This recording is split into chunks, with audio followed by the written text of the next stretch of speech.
There is something wonderfully poetic about the fact that despite the fact that even if convicted, he's not going to go to prison, the first person to actually criminally prosecute Donald Trump is a black Harvard grad, the very kind of person that his former staff, the people who worked for him, Stephen Miller, et cetera, want to never be at Harvard Law School.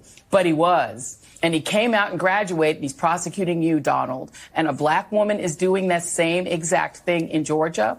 And a black woman forced you to pay a $175 million fine that's out now also in question because the people who put it up, that might not be legit. Donald Trump is being held to account by the very multicultural, multiracial democracy that he's trying to dismantle. And for me, there's something poetic and actually wonderful about that. It says something good about our country that we're still capable of having that happen. Go DEI. My DEIs are bringing it home. Go DEI. Oh, man. Yeah. Nobody is really in favor for that. Would you be comfortable with knowing that you're only in your job position because of your skin color and the job had to meet quota with your skin color? Like, would you feel comfortable with that? Some people apparently do. Me, I believe you should get it off merit. Why would I give somebody who's not qualified other than their skin color the position? Don't sound right, right? And it's definitely a slap in the face to the people who work really hard to be able to gain their credentials and skill sets to be able to qualify for said position. Yeah, but Dr. Phil, man, this man completely obliterates this argument. Our country is getting more and more diverse. If you look at the census, in the next couple of decades, white people will no longer be the majority. So DE&I is one of the most significant and important aspects of HR. So it's diversity, equity, and inclusion. And we need to be able to understand how to effectively work together so people feel valued and contribute to the organization in a positive way. I really don't want to come off as a white savior. As somebody with privilege, as a white woman, it is easier for me to speak up in an organization because there is usually going to be less bias towards somebody who looks like me. So when I hear that DEI is sort of a liberal agenda, that goes back to the fact that DEI is not charity work. Businesses are helping them get in touch with their customers. They're improving their employer brand. But you're not dismantling the whole liberal idea. I thought that's what you was about to do, but no, it's very much so a liberal-like idea, you know, to just give people stuff for free. And they're able to be more creative and innovative based on their diverse population. I have a hard time accepting that anyone thinks that these are negatives. DEI is about building more inclusive processes. To me, the idea of no DEI, it just doesn't make sense to me. What? It doesn't make sense that some people can just work hard and get the... Welcome. Thank you. When you say diversity, what do you mean? For me personally, and I think for the industry in corporate, we are looking at it broadly. We're looking at diversity as bringing in different backgrounds, whether that is industry experience, race, gender, sexual orientation. Well, now, wait a minute. When you're doing diversity training, you're not talking about industry experience. You're talking about racial diversity. You're talking about gender. We're talking about all of the above. I think good diversity programs are really about broadening perspectives within an organization. And I've certainly worked for organizations where, we only want people from a specific background. And that can be very limiting and impact what your organization... And a little racist, you know? Hey, man, I only want black people doing this job right here. I'm surprised black people ain't, hey. What? Looks like in terms of race and gender. Okay, well, you just said what it looks like. Mm-hmm. And that's what one of the big criticisms is that it's what it looks like, that there's diversity of bodies, that you've got a certain number of one from a certain race, another race, has nothing to do with diversity of ideology, has nothing to do with diversity of background. It has to do with quotas. Right. True? No, I have never worked in an organization where we've had quotas. I've employed as many as 1,000 people, most of them union, in the entertainment industry, and I'll damn sure tell you that there is a body count going on. Does DEI work? Yes, I have seen tremendous success in. Are you aware there are 100 studies that suggest that it doesn't work? There are also studies show that it does work. If you look at the Harvard But Business those are Review, done. Deloitte. Well, let's look at the Harvard Business Review because they actually did a study. The study found that over 5 years, 800 plus businesses consistently lost diversity in their managers, that no improvement in the proportions of white women, blacks, Hispanics, and Asians, and the participants feel external power trying to control their behavior. So I can only lean on my experience. So I've worked for 13 different companies throughout the course of my career.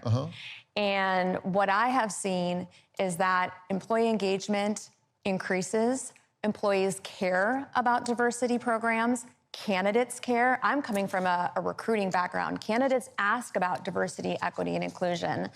And it is important to them. There have been studies on Glassdoor that have shown that a good percentage of people will not accept an offer with a company that doesn't have intentional DE&I programs and initiatives.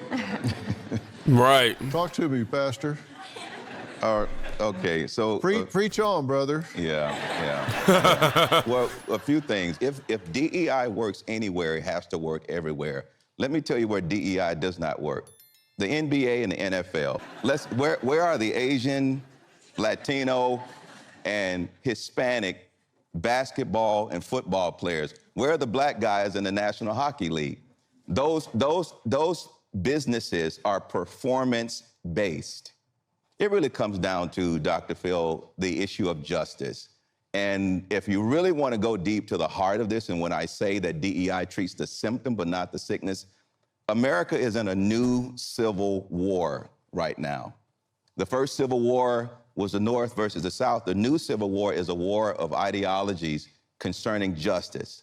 And it's really going to come down to who gets to define what justice is, whether that's biblical justice or social justice. When moral law stands alone and DEI initiatives are based upon that, somebody gets to pretend that they are God. I've said it before and I'll say it again. I believe in equal opportunity. I just don't believe in equal outcome. That's just not fair. You don't just deserve something because somebody wants to meet a quota, and that's exactly what they're doing, and she's trying to avoid that. And on top of that, this pastor brought up a very good point. Somebody's gonna sit there and really try to play God, essentially. Oh, it doesn't matter. It doesn't matter. I'll grant grace and mercy to whom I see fit, just based on how I want my establishment to look in terms of race. When really I should be literally going off of merit alone, because there's implications with that morally, and your integrity is up for grabs when you really think about it. And then honestly, you don't take no offense to how somebody else may perceive that. Honestly, you really just giving me this job because I'm black? What? I want to bring another important voice to this conversation. Eric Smith, he's an associate professor of rhetoric at York College of Pennsylvania and a public policy research scholar. He's joining us virtually. Eric says DEI should be called EMC, Equality, Merit, and Colorblindness. Eric, thank you so much for joining us. Thank you for having me. I just need to say that the EMC that you mentioned was actually created by Christopher Rufo. He started that going on. And those principles are things that I like, but I would call DEI, contemporary DEI anyway, critical social justice. You say that we're told demanding merit hurts minorities. Why is that being taught? Why is that being preached? Well, it's being preached because people think that minorities don't have the same opportunities to acquire the same education as white people. Also, in oversimplification, what we should do then is not get rid of merit. We should help those students acquire those resources. Okay, now, you got criticized for saying that you thought Black students should be taught standard English. Talk about that. Well, that took place on a listserv in my field of rhetoric and composition, which is better described as woke studies at this point. And I'll be happy to come back on the show and explain that one day. Okay. But what I said was, I was pushing back on the idea, the almost universal idea, that teaching standard English to Black kids was a form of racism because you're asking them to speak white. I, as a pragmatist, say, well, you're giving them tools so that they can go out into the world and be happy, successful, and fulfilled. They're not replacing however they talk. They're adding standard English to however they talk. But that was not received well. Why not? Well, because I was seen as somebody with false consciousness. I was seen as somebody who was a traitor to his race. I was seen as all kinds of things you call people who aren't acting the way they're supposed to be acting. And I need to say this, Dr. Phil, contemporary DEI cannot work without what's called prescriptive racism. And what is that? It's when you have a script, basically, a list of things that a person of a particular race is supposed to abide by. And if he doesn't, he is considered inauthentic or defective. You get this from Black people as well as white people, right? In fact, contemporary DEI cannot stand without prescriptive racism. It is prescriptive racism. Let me ask you, we talk about diversity, equity, and inclusion. What is the definition of equity? It's a great question, and I think we confuse equity with equality. And equality means that everybody is treated the same. And equity means that we need to look at, for example, there's a great visual of a short person and a tall person, and they're both looking over a fence, and they have the same block to stand on. And the tall person, of course, can see over the fence, but the short person has not been lifted up enough to see over the fence. And so when we're talking about diversity, equity, and inclusion, we're talking about the fact that some demographics come to the table and have to overcome racism, unconscious bias, misogyny. And so how do we help level the playing field for everyone? Okay, so that means you're trying to create equality of outcome. That's what I hear you saying about playing God. Yeah. How do you create equality of outcome when people aren't the same? You're right. Some people are shorter, some people are taller looking over that fence. They can't both play in the NBA. Right. You can't create equality of outcome. What gives a DEI program the right to come in and try and alter the nature of things to create equality of outcome? That's been tried. That didn't work. That was called Marxism. What I would say is that, you know, I've been in the recruiting space for 25 years. And the way we have done recruiting traditionally relies heavily on things like networks, referral programs. And so who are we going to refer? We're going to refer the people that we know who are in our neighborhoods or who play golf with the CEO. And so you start to have a population in your organization that looks very much the same. And so what I'm advocating for is more intentional programs that reach a broader audience. All the more reason for merit. If you apply to or stick to meritocracy, it doesn't matter whether somebody is playing golf with the CEO or not. It's about matching those values, those skills that are necessary for the job. Your argument proves that we do need meritocracy. At the end of the day, you know what this is about? It's about control. It's about power. It's about a power control. grab. Well, we got through D and E. I don't think we ever got to I. You won't believe what people abbreviate DEIs these days. Discrimination, elimination, intimidation, destroy, economy, intentionally. Like, it's getting vicious out here. DEI, man, it kills anybody incentive to actually be productive and actually go try to reach certain goals. Don't you think? I mean, if it was somebody whom just wanted to take a high profile position just based on nothing other than my skin color, why put any effort into anything? Honestly, I have no reason to until I just get the position. I don't understand this whole idea of trying to stop racism with racism, you know? And honestly, it's kind of weird to have this conversation with a studio audience, you know, having a stage. But honestly, you know, it's definitely necessary. And a quality of outcome is just not ideal.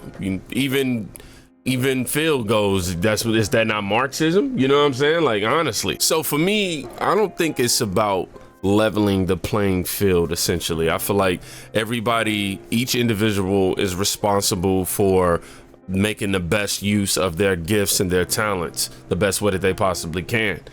And in their unique ways, it forces them into some great situations for themselves. Of course, man, you're not going to be able to depend on somebody else in your life to always assist and adjust in every decision that you make. So you shouldn't start to live your life in that direction. Somebody else said DEI stands for didn't earn it.